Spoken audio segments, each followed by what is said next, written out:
saya bercakap, I want to be real. Saya tak nak cakap benda-benda yang seolah-olah kita punya jawapan pada satu topik yang sangat besar ini.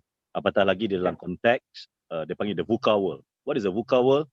Volatile, uncertain, chaotic, ambiguous. Tambah pula dengan pandemic. Ini kenapa saya cakap itu? Supaya kita ada sedikit humility. Ada sedikit kita panggil rendah diri bahawa kita bukan berdepan dengan satu perkara biasa. Apatah lagi, if I can argue further, kalau saya boleh hujah lebih sedikit, Malaysia alongside with Singapore, tambah pula dengan Indonesia, ialah satu-satunya tempat di dunia pada hujah saya, di mana tamadun-tamadun dunia utama, baik yang Muslim, baik yang Cina, baik yang India, baik Eropah, berinteraksi. Berinteraksi, the keywords dekat sini ialah apa dia? Berinteraksi di dalam ruang yang mainstream, bukan fringe. Sehinggalah terbentuknya banyak idea-idea moderniti baru. Sehingga kan di Malaysia itu, kalau kita di dataran mereka tu dikelilingi oleh Masjid Jamek, kita ada church, kita ada Chinatown, kita ada Little India. The total effect, kuncinya itu the total effect interaksi itu, apa yang berlaku? Berlakulah perkara yang tadi tu, di atas nama pembangunan, development, di atas nama ekonomi dan sebagainya. Dan yang menariknya, perkara itu berlaku dalam konteks real. Jadi di Malaysia itu, tambah pula dengan, saya masukkan Singapura juga, masukkan Indonesia juga, perkara itu bukan lagi berlaku secara theoretical. Baik itu untuk menjawab soalan di mana kita nak bermula supaya kita tidak melalui langkah yang sama. Sebenarnya kita bukan bermula daripada nol atau bermula daripada kosong. Kita kena bangga juga. Suatu perkara yang baik kita perlu banggakan. Sebab itu bagi saya, secara konteksnya, dalam konteks 7 hingga 8 bilion masyarakat dunia, kita kena akur bahawa satu ketika dengan keterbatasan Malaysia dan juga Indonesia, yang mana kita ada lebih kurang sekarang 32 juta, Indonesia hampir 200 juta hingga lebih, yang mana kita telah berjaya wujudkan dalam bahasa pembangunan ialah something which can be evaluated, sesuatu yang boleh dinilai.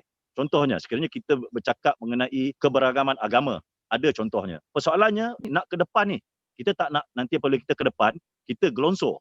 Maksudnya yang mana kita bina sebelum ini hancur. Jadi untuk menjawab soalan Amir tadi, saya bukan kata saya tidak ada jawapan yang tuntas, tetapi saya yakin ada satu pendekatan yang mana saya rasa agak penting pada hari ini yang kita kurang buat. Dan selalunya di underestimate. Pertama sekali interaction. Kenapa saya kata interaction is very important? Kerana interaksi ini pertama sekali dia akan memecahkan kelompok-kelompok silo. Kelompok silo terwujud di dalam perancangan. Contohnya, kita bercakap, contoh saya di balik pulau, saya dianggap sebagai luar bandar. Kawan-kawan saya di Georgetown itu bandar. Jadi kita perlu pecahkan dikotomi itu dulu. Itu belum lagi dikotomi yang mana kaya miskin. Jadi sekiranya dengan keadaan dengan Amir, saya tahu pakai AI, rakan-rakan digital dunia teknologi dan sebagainya, ini sepatutnya digunakan untuk memecahkan garis-garis silo ini yang mana telah membentuk apa yang saya katakan sekali lagi, perkara yang lebih bahaya daripada perkauman, nama dia parochialism. Parochialism ini ialah satu perkara yang kita hanya boleh melihat melalui sisi pandang kita saja. Kita tidak boleh melihat melalui sisi pandang orang lain. Contohnya, kalau katakan unity in diversity, Bhinneka Tunggal Ika itu tidak diilhamkan, bagaimana multi-etnik di Indonesia yang ramai itu dapat melihat daripada sisi-sisi lain agar keadilan yang cuba dicapai dapat dijadikan satu, kita panggil common ground, yang mana semua orang boleh.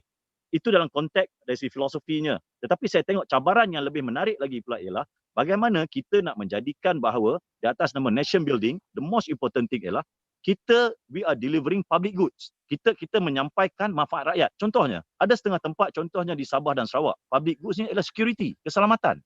Ada setengah tempat di kampung saya, public goods ni ialah property rights. Ada setengah tempat, contohnya di Indonesia itu isunya security. Ada setengah tempat di isunya ialah health. Jadi, kalau pemimpin hari ini dia menggunakan retorik nation building, tetapi 22 tahun menjaga sebuah negeri, air bersih pun tak dapat dipersembahkan. Ataupun dia menjaga sebuah negeri yang kaya di Malaysia Timur, tetapi tak mampu untuk membasmi kemiskinan. Kata hari ini indeks kemiskinan tinggi.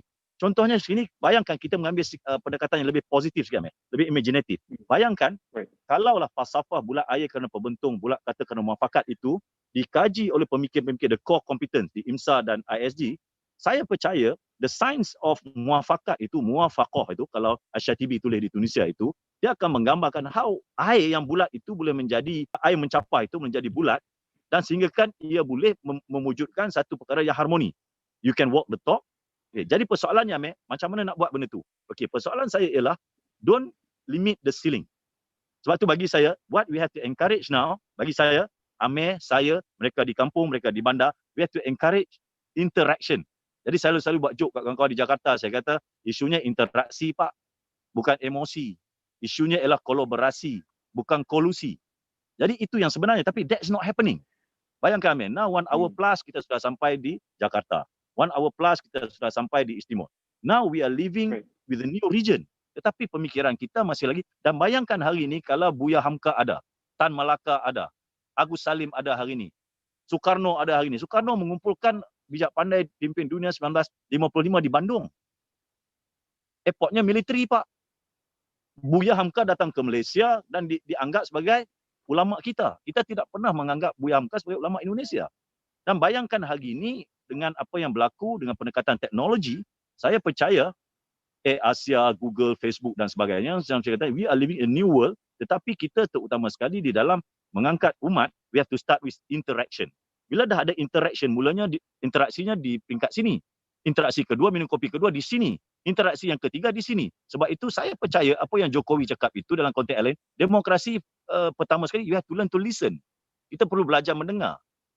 Tapi kalau kita tak belajar mendengar, kita tak ada interaksi, tiba-tiba terus nak kolaborasi, macam mana nak berlaku muafakoh? Muafakoh ni lagi tinggi. Kalau di Indonesia dipanggil sebagai mufakat. Dan in my context, in my idea of democracy, kebetulan Cik Amir tahu saya belajar di Palo Alto, di situ label demokrasi ni ada sekitar lebih 532-38 label of democracy. Persoalan saya, which one is the idea of democracy in our part of the world? Takkan semua yang kita belajar daripada Yunani sampai di Anglo-Saxon kita boleh datang. Di Indonesia dia panggil Dewan Musyawarah, dia tak panggil Dewan Parlimen. Waktu bila anak saya kata, Abah, senator, saya kata the closest word is senile. Senile ni macam nyanyuk. Tetapi yang saya kata Amir, we have to rethink, because now my last point is that to take the advantage of your Silicon Valley, and now every point is center, no more vertical, no more horizontal. So the center of gravity is coming to our region, is moving from the Indian Ocean to our region. So if we manage to instill the idea of ethics, yang sekarang ni Amir sangat eksklusif, it's been defined by all the Anglo-Saxon. Tapi ide etika kita di rantau kita berbeza. Dan saya yakin daripada Marrakesh hingga Sabang, daripada Perlis sampai Sabah, kita ada idea-idea demokrasi tersebut.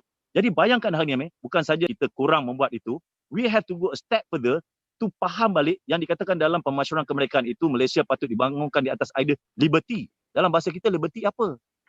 Malaysia perlu dibangun di atas kata-kata kunci demokrasi. Demokrasi bukan perkataan kita. Kita perlu membina Malaysia di atas justice. Itu adil adalah al-adlu bil ihsan, adlu bil qis. Bagaimana kita nak kalau kita tak berfikir sebesar itu saya khawatir contohnya macam kita bangsa Melayu. What is the idea of justice bangsa Melayu kita yang mana orang bangsa lain pun boleh merasakan. Dan bayangkan rakan-rakan kita di Indonesia dengan pelbagai multi etnik berbincang what is the idea of development, yang mana orang-orang di Papua ke, orang-orang di Aceh ke tak terasa. Jadi pasca reformasi, yang mana saya rasa banyak benda baik berlaku, sebenarnya perlu diraikan dan diangkat, dan saya rasa perkara ini perlu dijelaskan dan perlu dibawa sehingga ke Washington dan hingga ke Davos. Kalau tidak, ianya masih lagi kita bergantung pada Washington Consensus, kita bergantung pada Beijing Consensus, tapi apa yang berlaku Malaysia alongside with Singapore, there's so many consensus, muafakat yang boleh diangkat, yang boleh ditulis, dijadikan satu kita panggil new norms in development of the world. Okay.